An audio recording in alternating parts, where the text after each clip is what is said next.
resides on outer surface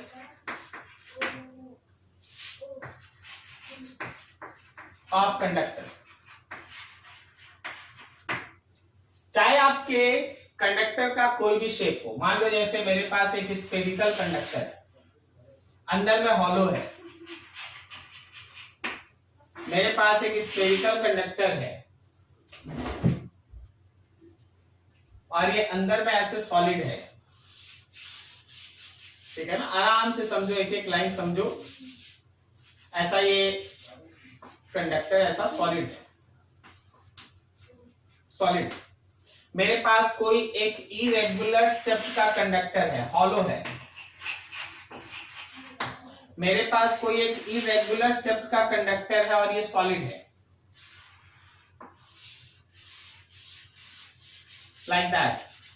बस तुमको एक चीज बताना चाहते हैं, अगर ये कंडक्टर है, hollow conductor, solid conductor, hollow conductor, solid conductor, फर्क नहीं पड़ता।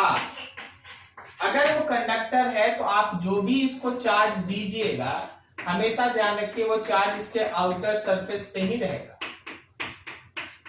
जो भी आप चार्ज दीजिएगा, जो भी आप चार्ज दीजिएगा, हमेशा ध्यान रखना कि वो चार्ज इसके आउटर सरफेस पे ही रहेगा। Charge given to this conductor always resides on outer surface of conductor, always resides on outer surface of conductor। वो हमेशा कंडक्टर के आउटर सरफेस पे ही रहेगा, ये रहा। तो चाहे वो हॉलो हो या सॉलिड, फर्क नहीं पड़ता, चार्ज हमेशा कहां रहेगा, उसके आउटर सरफेस पे। तो एक चीज ध्यान रखना, एक चीज ध्यान रखना कि अगर हम लोग कभी भी if there is charge distributed inside portion of conductor, inside portion of any body, inside portion of any body, inside portion of any body, it must be insulator, वो इंसुलेटर होगा। अगर हम तुमसे ये बोले कि देखो जी, solid sphere of charge, charge का एक solid sphere low.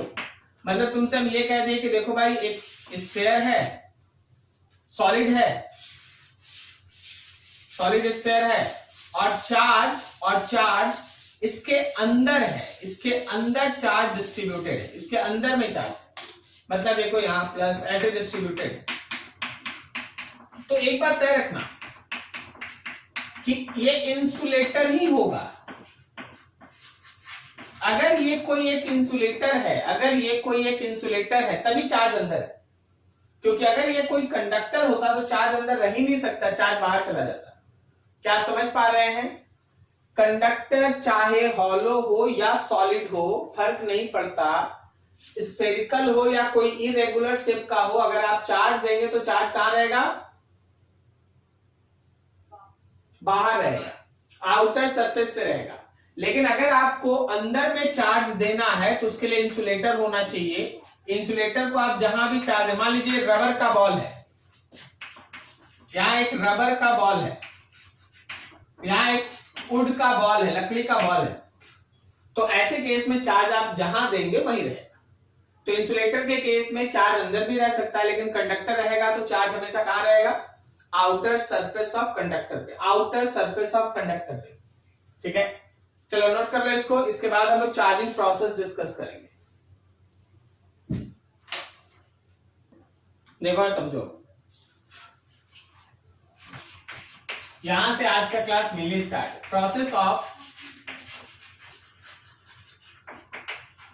Charging of any body, किसी भी बॉडी को चार्ज करना का तरीका। एक्चुअली बोला जाए तो शॉर्टकट में बोल दे तो 3 मेथड है। सबसे पहला मेथड है कंडक्शन, सेकेंड है फ्रिक्शन, चार्जिंग बाय फ्रिक्शन, और थर्ड होता है इंडक्शन। ये 3 मेथड है जिससे आप किसी बॉडीज को है ना चार्ज करते हैं। ठीक है, बॉडी को आप चार्ज करते हैं। एक एक करके तीनों के बारे में एक्सप्लेनेशन है, बहुत अच्छा टॉपिक है, ध्यान से समझिएगा। सबसे पहला टॉपिक आपके पास रखा जा रहा है कंडक्शन।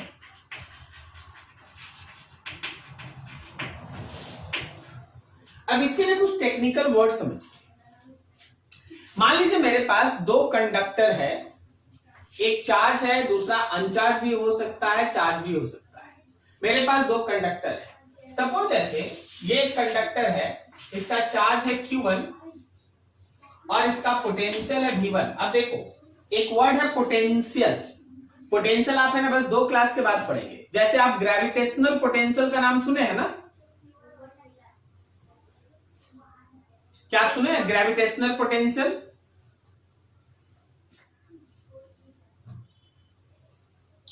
हाँ ना बोल रहे हैं, हाँ ठीक है। ऐसा कुछ रिस्पांस कर देगा तो लगेगा कि हाँ उधर भी सब है ना जगा हुआ है, सोया नहीं है। हाँ? तो देख अगर कोई कंडक्टर है उसके पास चार्ज Q1 है, पोटेंशियल V1 है। पोटेंशियल यहाँ इलेक्ट्रिक पोटेंशियल, जैसे आप ग्रेविटेशनल पोटेंशियल सुने हैं उसी तरह इलेक्ट्रिक पोटेंशियल होता है। डिटेल में हम लोग 2 क्लास के बाद जाएंगे। उसी तरह एक दूसरा कंडक्टर है, उसका चार्ज है Q2, पोटेंशियल है V2। Remember that. बस होना क्या चाहिए कि दोनों का पोटेंशियल सेम नहीं हो। V1 not equals to V2, then when 2 conductors comes in contact with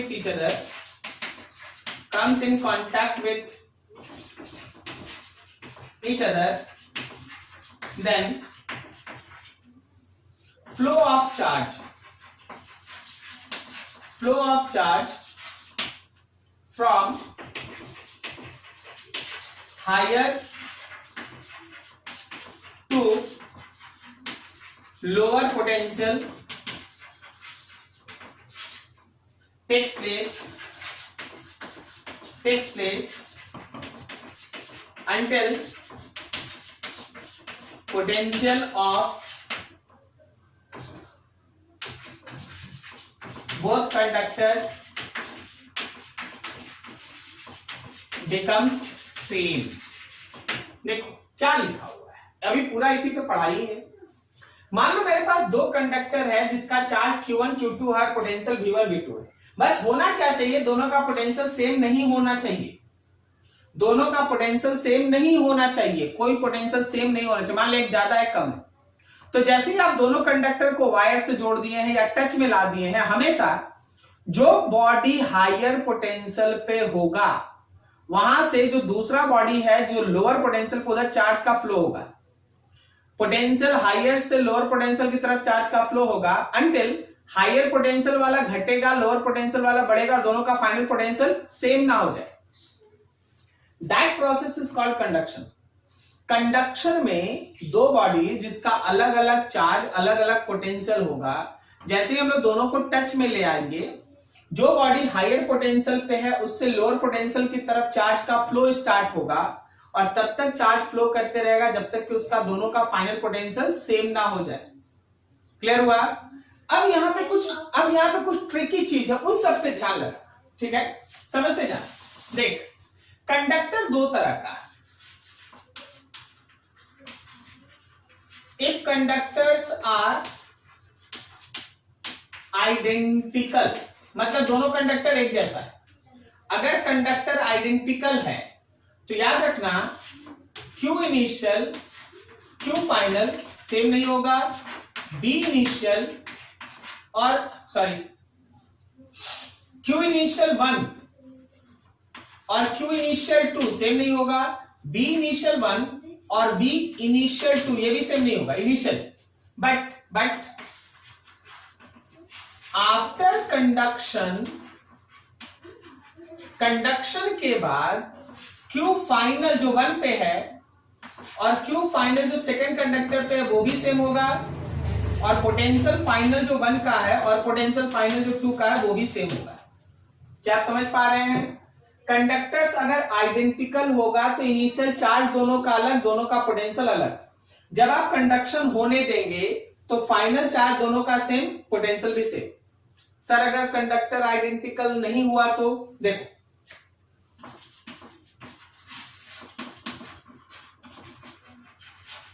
if conductors are not identical,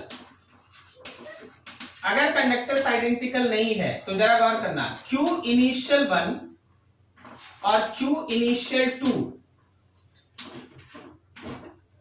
में और मे नॉट बी, मतलब चार्ज सेम हो भी सकता है और नहीं भी हो सकता है।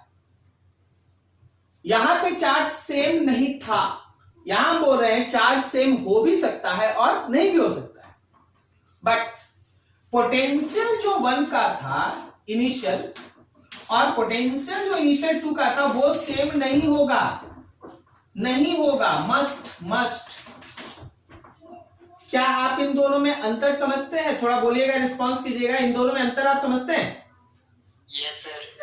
पहला वाला हो भी सकता, नहीं भी हो सकता, लेकिन दूसरा वाला तो सेम नहीं ही होना चाहिए, यही लिखा है ना। अब आप यहां आफ्टर कंडक्शन सोचिए, आफ्टर कंडक्शन तो देख Q फाइनल 1 और Q फाइनल 2 फिर से मे और मे नॉट बी है, मे और मे नॉट बी, सेम हो भी सकता है, नहीं भी हो सकता है, बट रिमेंबर दैट कि फाइनल पोटेंशियल 1 और फाइनल पोटेंशियल 2 एकदम बराबर होगा, मस्ट बी। क्या समझ में आया? हाँ।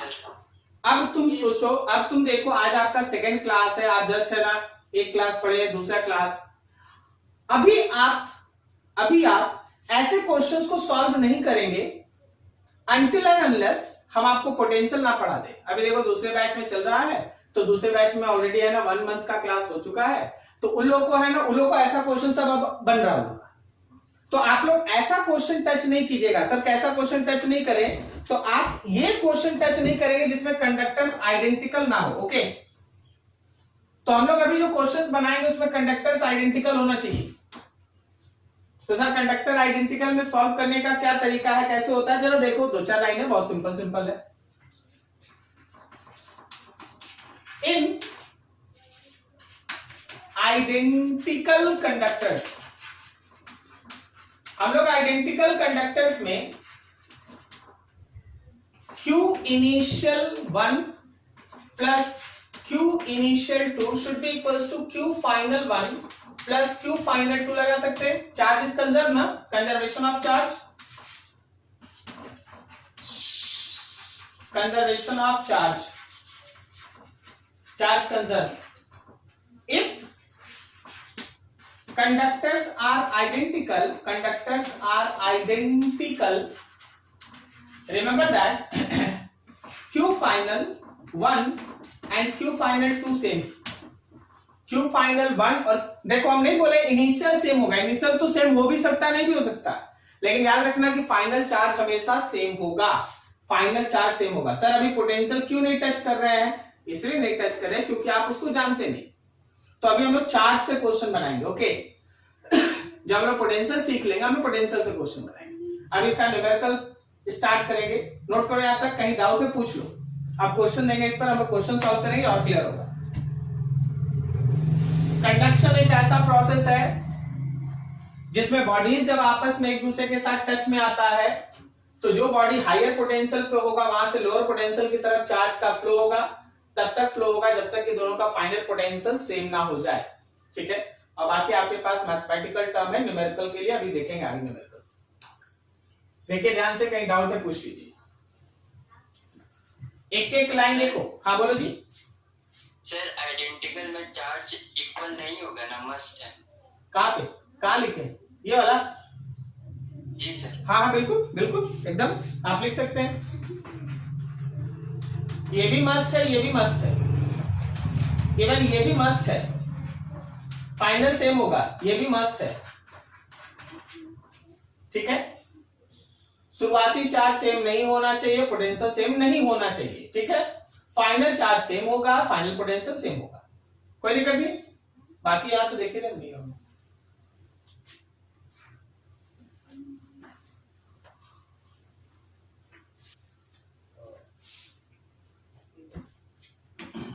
ठीक है, क्वेश्चन तुम्हारे पास 3 आइडेंटिकल कंडक्टर है, ए है, बी है और सी है। ए को चार्ज दिया गया है 3q प्लस, बी को चार्ज दिए हैं -q और सी न्यूट्रल, ठीक है, ऐसा। अब आपसे ये बोला गया find final charge on A after 3 steps. कौन कौन सा स्टेप है? तो पहले स्टेप में A comes in contact with B, A comes in contact with B, second में B comes in contact with C और थर्ड में C comes in contact with A again, okay. तो A को पहले B के साथ touch में लाएंगे, B को फिर C के साथ टच में लाएंगे, फिर C को A के साथ टच में लाएंगे। ये 3 स्टेप फॉलो करने के बाद आपको फाइनली ए पे फिर चार्ज बताना है। तो देखो तुम बनाने का तरीका एकदम सिंपल सा, कोई प्रश्न नहीं। देखिए जी, ए हो गया मेरे पास और बी हो गया। ए का चार्ज है 3q और बी का चार्ज है -q, ठीक है। टच करने के पहले अगर हम तुमसे बोले कि नेट चार्ज कितना है, तो क्या Q1 इनिशियल और Q2 इनिशियल दोनों जोड़ दें? वो 2Q है। जब आप A और B को टच कर दिए जब आप A और B को टच कर दिए तो दोनों का चार्ज सेम, दोनों का चार्ज सेम और दोनों का चार्ज सेम। मान लो हम लोग x और x लिख देते, तो क्या हम फिर से Q नेट अभी का लिखेंगे तो 2x होगा। अब देखो, जो मेरा इनिशियल नेट चार्ज था और जो मेरा फाइनल नेट चार्ज था वो दोनों तो बराबर होगा ना। तो क्या हम यहां लिख सकते हैं that 2q is equals to 2x, 2 cancel, so x is equals to q। xq आने का मतलब क्या है कि a का चार्ज भी हो गया +q और b का भी चार्ज हो गया +q, समझ रहा? वैसे इतना क्यों बनाएंगे, टाइम वेस्ट करेंगे। जब हम देखेंगे कि 2q चार्ज हो गया ना, तो आधा इसको दे देंगे, ओके। दोनों बराबर होगा ना, आधा आधा कर देंगे। अब देखिए अगला, ये पहला स्टेप था। सेकेंड स्टेप में B और C, B का अब चार्ज कितना? B का चार्ज -q की +q? +q। और C का चार्ज कितना? 0। तो क्या मेरा अभी Q नेट Q है? जब ये दोनों टच में आया, जब ये B और C टच में आया, तो क्या हम सीधा यहाँ q/2 और q/2 कर दें? ठीक है, चलो हो गया। थर्ड देखो, समझ में आ गया तुम लोग को, कोई इशू नहीं। मान लो जैसे A है और C है। अब A पे चार्ज बोलो, A पे चार्ज कितना है? 3q है कि q है? q है, q। और C पे कितना चार्ज है? 0 है कि q/2 है? q/2। तो क्या हम लोग अभी यहाँ पे q नेट का वैल्यू बोले q + q/2 that is 3q/2। फिर आप दोनों को टच में ले आए, A और C को टच में ले आए। 3q/2 का आधा क्या 3q/4 होगा? और यहाँ 3q/4। तो after 3 steps what is the final charge on A? हाँ, so final charge on A is 3q/4। A के ऊपर फाइनल चार्ज हम लोग का 3q/4। समझ में आया? बस इतना ही होता है, ये बहुत ज्यादा बड़ा चीज है नहीं, इतना ही। कहीं किसी को दिक्कत समझने में?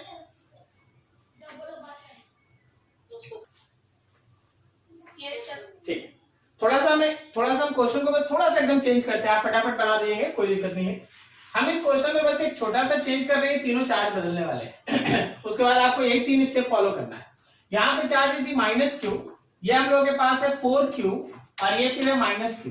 Again go through this way, final answer बताना। ये क्वेश्चन है तुम्हारा।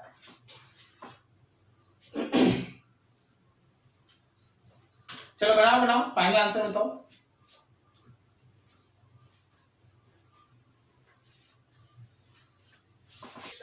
What is the final answer? 5/8। ठीक है, जस्ट वेट, बाकी एक दो और आंसर आए दीजिए। चलिए जी बनाइए, सब कोई बनाइए फटाफट, एकदम छोटा सा क्वेश्चन है, बना देना।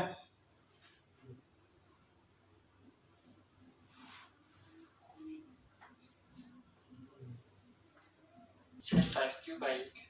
5/8, 7/8 ये हो रहा है। चलो देख लेते हैं। चलो बना लेते हैं, सेम आंसर आ जाता तो छोड़ देते, चलो आया नहीं, कोई इशू। पहले स्टेप में ए है और बी है, एकदम शॉर्टकट में लिखेंगे, तुरंत तुरंत आप समझेंगे। बोलिए, क्या यहाँ पे क्यू नेट 3q है? Yes sir. तो जब मेरा ए और बी टच में आ गया, तो क्या ये 3q/2 और 3q/2 होगा? सही ना? Yes sir. सेकेंड स्टेप में आप बी लिए और सी लिए। बी पे है 3q/2 और सी पे है -q। 3q/2 -2, बोलो क्यू नेट क्या q/2 हुआ? 3q/2 में से उसको माइनस कर देगा तो q/2 आ जाएगा। सही जा रहा है ना? अब आप बी और सी को टच में लाएं। तो जब आप बी और सी को टच में लाए तो क्या ये q/4 और q/4 है? q/2 का आधा आधा। अब देखिए ध्यान से, अब आप वापस से ए और सी को लिए। ए पे चार्ज था आपका 3q/2, सी पे चार्ज है q/4। क्या हम लोगों का Q net 3q/2 plus q/4, नीचे 8, ऊपर में देखो 12 और 2 14 ना? तो क्या ये 7q/8 है? सही जा रही थी? Sorry 7q/4। Yes sir. ठीक है, अब आप ए और सी को टच में लाए तो हो गया यहां 7q/8 and 7q/8। This is your final answer. किस किस का सही?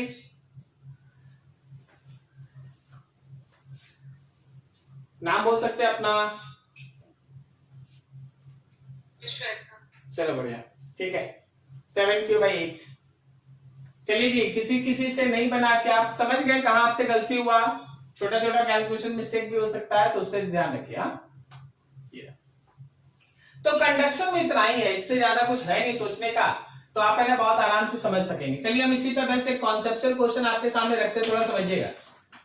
देखिए मेरे पास ये कंडक्टर है, इस पे चार्ज है +q और ये कंडक्टर है न्यूट्रल है, ए और बी। बोलो ए और बी के बीच लगने वाला इलेक्ट्रोस्टैटिक फोर्स कितना, 0 या नॉन जीरो? एक चार्ज बॉडी एक न्यूट्रल बॉडी के बीच का फोर्स कितना, 0। सही है। अब आपसे ये बोला गया when A comes in contact with B, जब A B के साथ कांटेक्ट में आया and again placed at same separation, और फिर से हम लोग इस सेपरेशन पे रख दें, तो जरा सोच के बताओ, अगर ए और बी को आप टच में ले आए और फिर से अपने अपने जगह पे रख दें, तो दोनों एक दूसरे के ऊपर कैसा फोर्स लगाएगा? 0 फोर्स लगाएगा, अट्रैक्ट करेगा या रिपेल करेगा?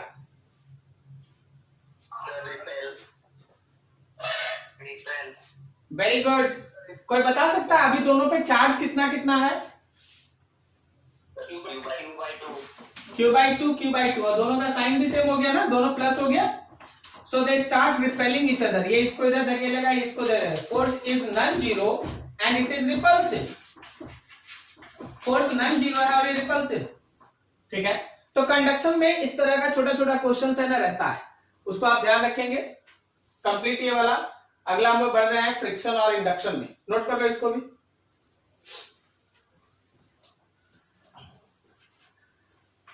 सेकेंड है charging by friction.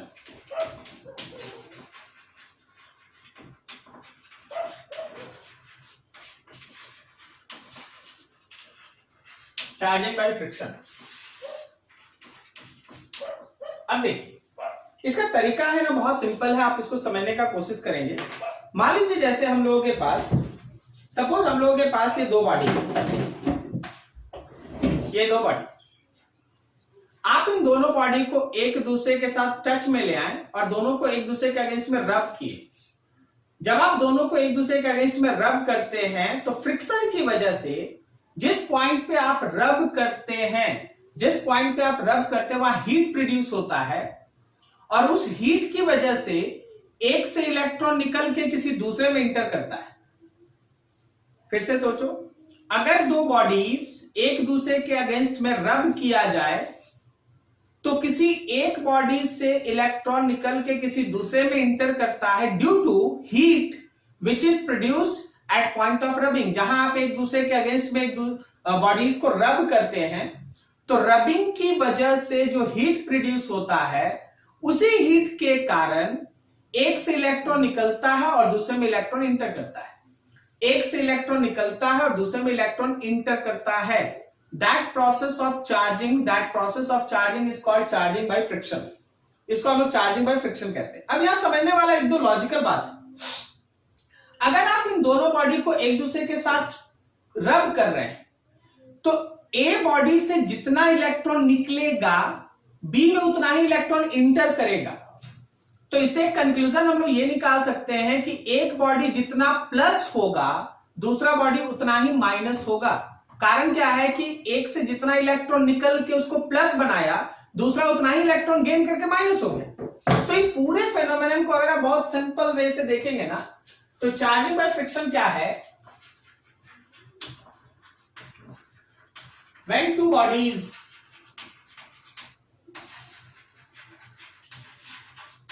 rub against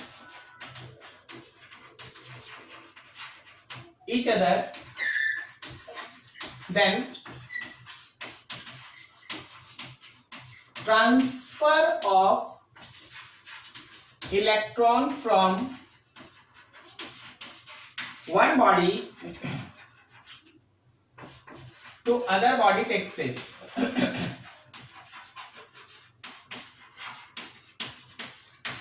One body to other body takes place. ठीक है. मान लो जैसे मेरे पास ये एक बॉडी है और आप दूसरे एक बॉडी को रब करते हैं तो याद रखना इससे इलेक्ट्रॉन निकल के इसमें गया. अगर n नंबर ऑफ इलेक्ट्रॉन इस बॉडी से निकल के उसमें गया तो ये बॉडी का चार्ज हो गया, ये बॉडी का चार्ज हो गया प्लस Ne और इस बॉडी का चार्ज हो गया माइनस Ne. सही जा रहे हैं. ये बॉडी हो गया प्लस पॉजिटिव क्योंकि ये इलेक्ट्रॉन लॉस कर गया और ये बॉडी हो गया निगेटिव क्योंकि ये इलेक्ट्रॉन को गेन कर लिया. क्या समझ में आ रहा है सबको? सोच के बताओ इस फ्रिक्शनल प्रोसेस में नेट चार्ज कितना है?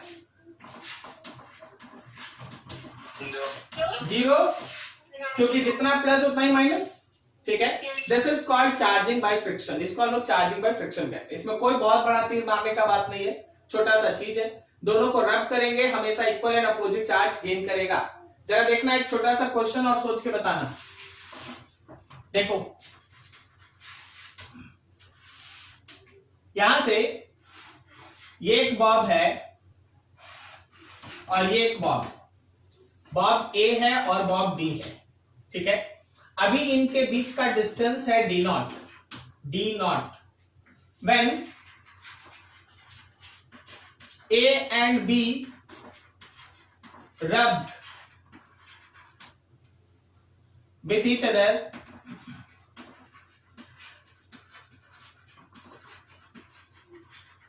and suspended again, then separation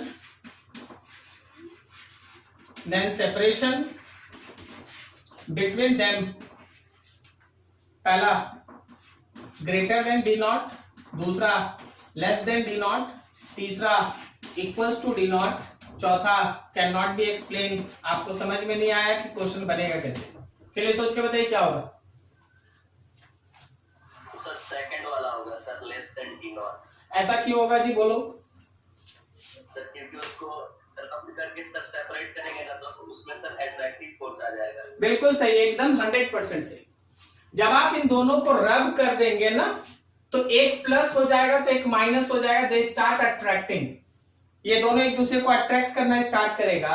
so final अगर आप फिगर बनाएंगे ना, मान लो हम यहाँ पे एक फाइनल फिगर दिखा दें, तो इनिशियली मेरा एक बॉब यहां था और ये वाला बॉब यहां था। अभी क्या होगा ना, ये बॉब यहां चला आएगा, ये बॉब यहां आ जाएगा, क्योंकि एक अगर प्लस है तो दूसरा उतना ही माइनस है। They start attracting each other. क्या आपको कॉन्सेप्ट समझ में आया? क्या आप लोग सभी को कॉन्सेप्ट समझ में आया इसका? Yes, sir. ठीक है, तो फ्रिक्शन में हमेशा ध्यान रखना equal and opposite charge appear होता है। हाँ बोलो जी, कोई डाउट किसी का? ठीक, तो फ्रिक्शन में बस इतना ही, इसमें ज्यादा टेंशन नहीं लीजिएगा। नोट कीजिए इसको ध्यान से।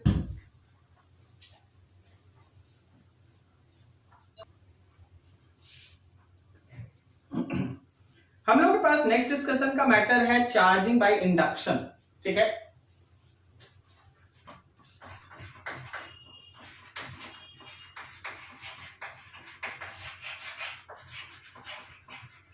concept of charging by induction। Induction की मदद से चार्ज कैसे करते हैं उसके लिए देखो, स्टेप समझना। स्टेप्स, ये मेरे पास एक बॉडी है जो पॉजिटिव चार्ज है। ये मेरे पास एक बॉडी है जो पॉजिटिव चार्ज है, पॉजिटिव चार्ज्ड बॉडी आप लिए। और ये मेरे पास एक बॉडी है जो न्यूट्रल है।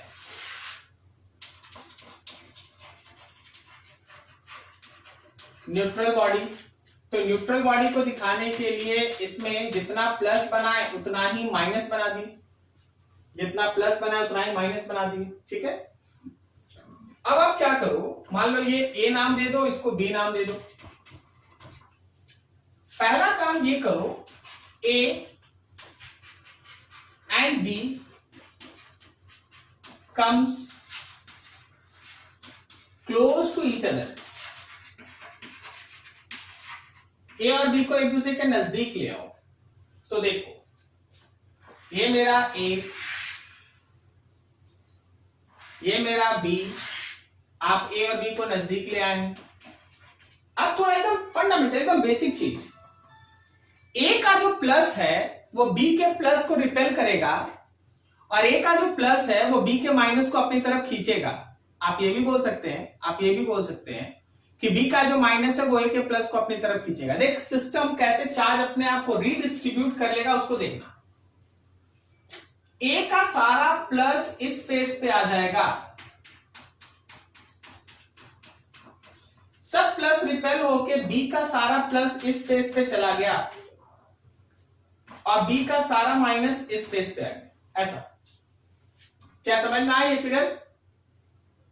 Yes sir. इसको हम लोग कहते हैं इंड्यूस्ड चार्ज। ये सब है इंड्यूस्ड चार्ज, इसको कहते हैं इंड्यूस्ड चार्ज। इंड्यूस्ड चार्ज में तुम हमेशा देखना कि जितना माइनस इधर लेफ्ट में आया उतना ही प्लस राइट में आया। तो रिमेंबर दैट कि इंड्यूस्ड चार्ज का नेट वैल्यू हमेशा 0 होता है। जितना माइनस इंड्यूस्ड हुआ उतना ही प्लस भी इंड्यूस्ड हुआ, तो इन दोनों का अगर आप नेट सम कीजिएगा तो that is always equals to 0। अब थोड़ा एक दो और लाइन समझो। ये जो माइनस है वो इस प्लस के साथ बंधा हुआ है, जबकि ये प्लस चाहता है उसको धकेल के, इस प्लस को धकेल के निकाल दे।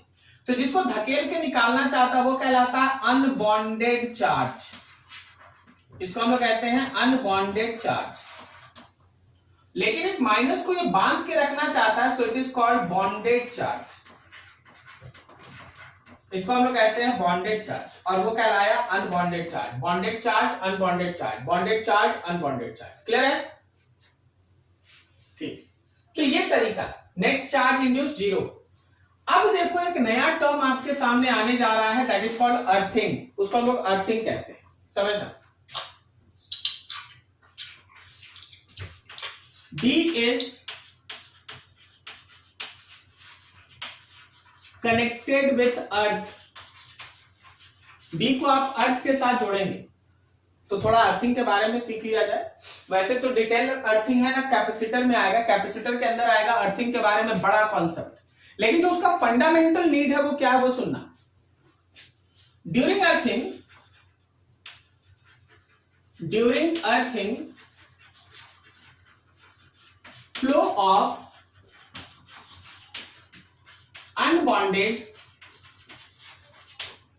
of unbonded charge takes place until final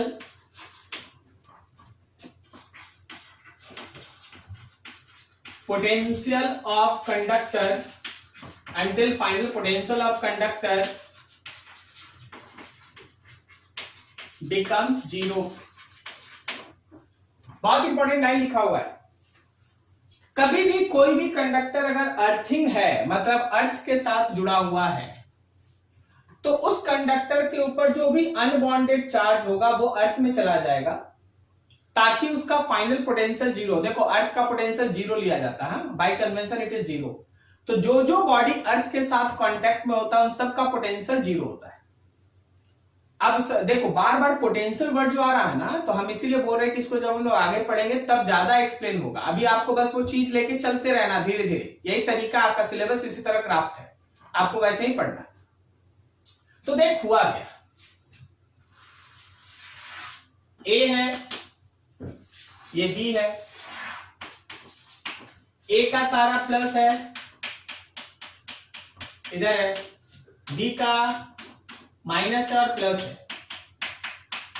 B को तुम जैसे ही अर्थिंग करा, बी को अर्थिंग का ये सिंबल है, बी को आप जैसे ही अर्थिंग करें आप मान सकते हैं कि प्लस जो है वो अर्थ में चला गया। आप मान सकते हैं कि प्लस अर्थ में चला गया, लेकिन सोचो तो क्या कभी प्लस का फ्लो होता है? तो हुआ क्या होगा ना, अर्थ से इलेक्ट्रॉन निकल के इसमें गया होगा। ये भी एक क्वेश्चन है कि प्लस बोल रहे हैं आप कंडक्टर से अर्थ में गया, लेकिन हुआ क्या है? हुआ ये है कि कंडक्टर की तरफ इलेक्ट्रॉन पहुंचा है अर्थ से निकल के। देख एक इलेक्ट्रॉन निकलेगा, एक प्लस खत्म, दूसरा इलेक्ट्रॉन निकलेगा, प्लस खत्म, ऐसे ही 5 इलेक्ट्रॉन निकलेगा, पांचों प्लस खत्म। तो हम लोग क्या बोलेंगे कि प्लस चला गया अर्थ में, जबकि हुआ नहीं है। हुआ क्या है कि इलेक्ट्रॉन निकल के अर्थ से चला गया कंडक्टर में। तो थोड़ी देर के बाद जस्ट आपके थोड़ी देर के बाद आपका फिगर नया ऐसा होगा। देखिए ये सारा प्लस, ये माइनस और यहां पे जीरो, कोई चार्ज नहीं। ये ए है, ये बी है। अब आप क्या करें, अर्थिंग हटा दें।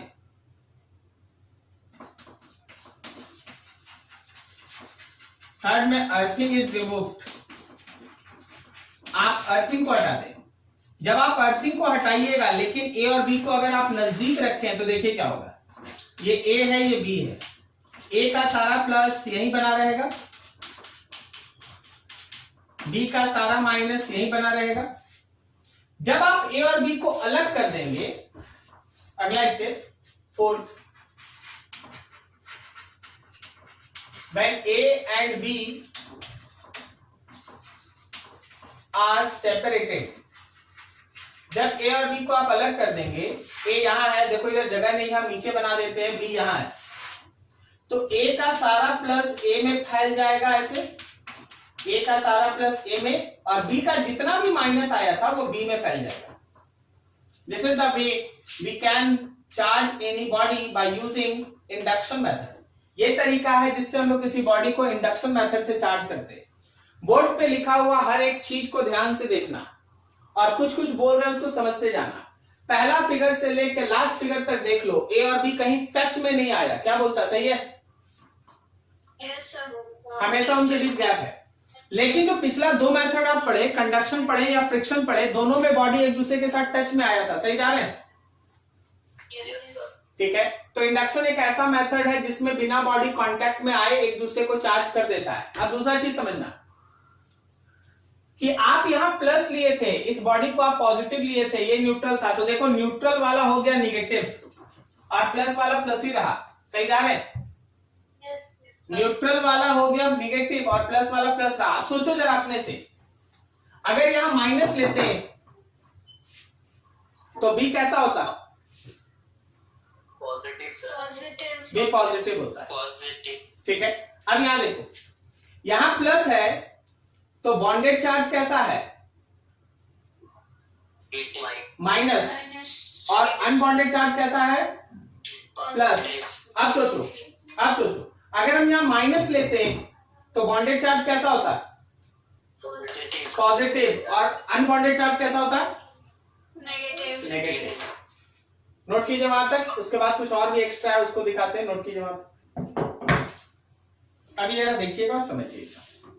आप यहां ध्यान दीजिएगा, एक था एक्चुअल चार्ज बॉडी ए था और बी पे चार्ज इंड्यूस्ड हुआ था, बी पे इंड्यूस्ड चार्ज हुआ था, ठीक है। तो जो एक्चुअल चार्ज होता है मान लो उसको क्यू लिखते हैं और जो इंड्यूस्ड चार्ज होता है उसको क्यू इंड्यूस्ड से दिखाते हैं। Q actual charge used for induction, आप इंडक्शन के लिए चार्ज क्यू यूज किए और क्यू आई एन क्या लिखा हुआ है? Induced charge. ये इंड्यूस्ड चार्ज का वैल्यू। हमेशा ध्यान रखना कि जो हमारे इंड्यूस्ड चार्ज का वैल्यू है वो एक्चुअल चार्ज 1 - 1/k टाइम्स होता है। एक्चुअल चार्ज 1 - 1/k टाइम्स होता है। इसमें हर चीज का मीनिंग बता रहे हैं, अभी आप हड़बड़ाए नहीं, हमको बोर्ड पे सारा चीज धीरे-धीरे लिखने दीजिए। देखिए और समझिए। सबसे पहले साइन पे काम कीजिए। अगर एक्चुअल चार्ज प्लस होगा तो क्या इंड्यूस्ड चार्ज माइनस होगा? Yes sir. और अगर एक्चुअल चार्ज माइनस होगा तो क्या इंड्यूस्ड चार्ज प्लस होगा? Yes, sir. चलिए, अब ये समझना कि जो आपका K है ना, जो आपको यहाँ K दिखाई दे रहा है वो K कहलाता है डाइलेक्ट्रिक कांस्टेंट, मीडियम का प्रॉपर्टी होता है। ये है डाइलेक्ट्रिक कांस्टेंट। डाइलेक्ट्रिक कांस्टेंट ये मीडियम का प्रॉपर्टी है, depends on medium, depends on medium, ये मीडियम के ऊपर डिपेंड करता है, ठीक है। हमेशा ध्यान रखना कि जब आप एयर का बात करते हैं, आप वैक्यूम का बात करते हैं, आप स्पेस का बात करते हैं, इन तीनों में से कोई भी वर्ड है, रिमेंबर दैट K1 होता है। और जब आप कंडक्टर का बात करते हैं, मेटल का बात करते हैं, जब आप कंडक्टर का बात करते हैं, मेटल का बात करते हैं, K टेंड्स टू इंफिनिटी होता है, ठीक है। इसका मतलब अदर मीडियम के लिए, बाकी सारे मीडियम के लिए याद रखना 1 से K बड़ा होता है और इंफिनिटी से छोटा। 1 होता है एयर के लिए, इनफाइनाइट होता है कंडक्टर के लिए, दूसरे किसी भी मीडियम के लिए के 1 और इंफिनिटी के बीच लाई करता है। जैसे वाटर का डाइलेक्ट्रिक कांस्टेंट होता है 80, माइका का डाइलेक्ट्रिक कांस्टेंट होता है 5, ठीक है। ये सब डाइलेक्ट्रिक कांस्टेंट्स का वैल्यू होता है। क्लियर, समझ में आया यहां तक? अब यहां से समझना, यहां से ऐसे देखना कि जरा देखो हो क्या रहा है। अगर मेरे पास एक चीज, अगर मेरे पास हम लोग एयर का बात करें जहां K का वैल्यू 1 होता है, तो याद रखना कि मेरा Q इंड्यूस्ड का जो वैल्यू है वो 0 आएगा। क्या बोलता, सही है? Yes sir. K1 पुट करेंगे, 1 - 1 0 हो जाएगा, तो इंड्यूस्ड चार्ज 0 हो जाएगा। मतलब क्या है इसका? मतलब ये है कि अगर कोई चार्ज आप लेते हैं उसके चारों तरफ हवा है, एयर है, तो एयर पे कोई इंड्यूस चार्ज नहीं होता। एयर पे इंडक्शन का चार्ज कितना होता है? 0। एयर पे कोई चार्ज इंड्यूस नहीं होता। दूसरा देखो, फॉर मेटल या कंडक्टर, मेटल का बात करो भाई, कंडक्टर का बात, एकदम आराम से समझते जाना। ये वो है जहां k टेंड्स टू इंफिनिटी है। चलिए जी, लगा लीजिए इंफिनिटी। अगर आप इंफिनिटी लगाइएगा तो आप खुद से देखिएगा कि इंड्यूस चार्ज एक्चुअल चार्ज के बराबर आ गया। क्या बोलता है? 1 बाई इंफिनिटी करने से 0 आएगा, Yes. 1 बच जाएगा, मतलब क्यों बच गया? बस साइन, साइन केवल, ये प्लस रहेगा तो ये माइनस रहेगा, ये माइनस रहेगा तो ये प्लस होगा। मेटल के केस में या कंडक्टर के केस में इंड्यूस चार्ज का मैग्नीट्यूड एक्चुअल चार्ज के बराबर होता है। एक्चुअल चार्ज अगर 2 यूनिट है तो इंड्यूस चार्ज भी 2 यूनिट का मैग्नीट्यूड होगा। एक्चुअल चार्ज अगर +2 है तो इंड्यूस चार्ज -2 है। एक्चुअल चार्ज अगर -2 है तो इंड्यूस चार्ज +2 है, लेकिन मैग्नीट्यूड सेम होगा। 2 मतलब 2। क्या आप समझ पा रहे हैं? Yes sir. ठीक है। अब यहां और देखो, थर्ड, फॉर अदर मीडियम या अदर मटेरियल बोल, 1 से k इंफिनिटी के बीच है, तो जब आप इसमें मैथमेटिकल कैलकुलेशन करेंगे तो आप देखेंगे कि इंड्यूस चार्ज हमेशा एक्चुअल चार्ज से छोटा होता है। इंड्यूस चार्ज हमेशा एक्चुअल चार्ज से छोटा, हाँ वही बात है, प्लस होगा तो माइनस होगा और ये माइनस होगा तो प्लस होगा, लेकिन मैग्नीट्यूड हमेशा कम होगा। इंड्यूस चार्ज हमेशा एक्चुअल चार्ज से कम होता है, एक्सेप्ट कंडक्टर। इंड्यूस चार्ज हमेशा, लिख रहे हैं, magnitude of induce charge is less than magnitude of actual charge for all material except conductors. केवल कंडक्टर्स को छोड़ के बाकी किसी भी मटेरियल के केस में इंड्यूस चार्ज का वैल्यू हमेशा उसके एक्चुअल चार्ज से कम होता है। इंड्यूस चार्ज का वैल्यू हमेशा उसके एक्चुअल चार्ज से कम होता है। क्या आपको समझ में आ रहा है? Yes sir. ठीक है ना? तो आप इसमें कोई मिस्टेक ऐसा ना करें, यह हमेशा लेके चलना है और आपको समझते रहना, चीज ऐसे ही चलती है। अभी थोड़ा और ध्यान दो इस पर, सोचते हैं और कुछ। अगला एक एग्जांपल देखो छोटा सा। मान लो जैसे हम लोग के पास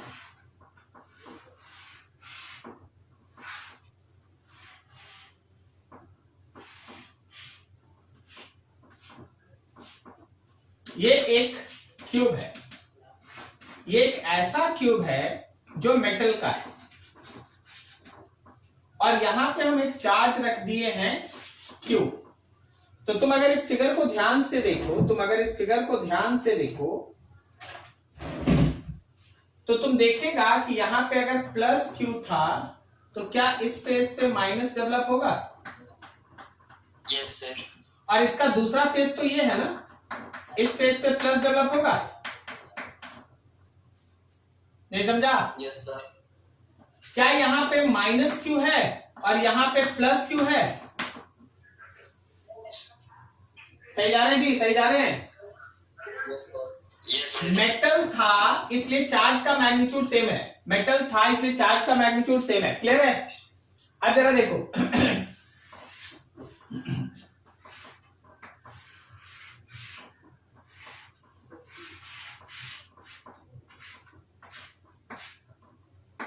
ये हम लोगों के पास माइका का है जिसका K वैल्यू 5 होता है, और यहां पे रखा गया है +Q। एक बात तय है कि +Q है तो ये सामने वाले फेस पे माइनस डेवलप होगा और ये दूसरे वाले फेस पे प्लस डेवलप होगा। लेकिन सर उसका मैग्नीट्यूड क्या फिर से Q ही होगा? नहीं होगा, निकालेंगे हम लोग निकालेंगे।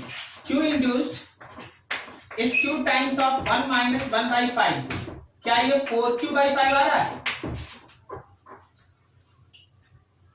Yes sir. ठीक है, इसका मतलब ये है कि यहां का चार्ज है -4Q/5 और यहां का चार्ज है +4Q/5। क्लियर हुआ? Yes sir. तो मीडियम जैसा रहेगा उस हिसाब से काम करना रहेगा। कहीं भी किसी को समझने में दिक्कत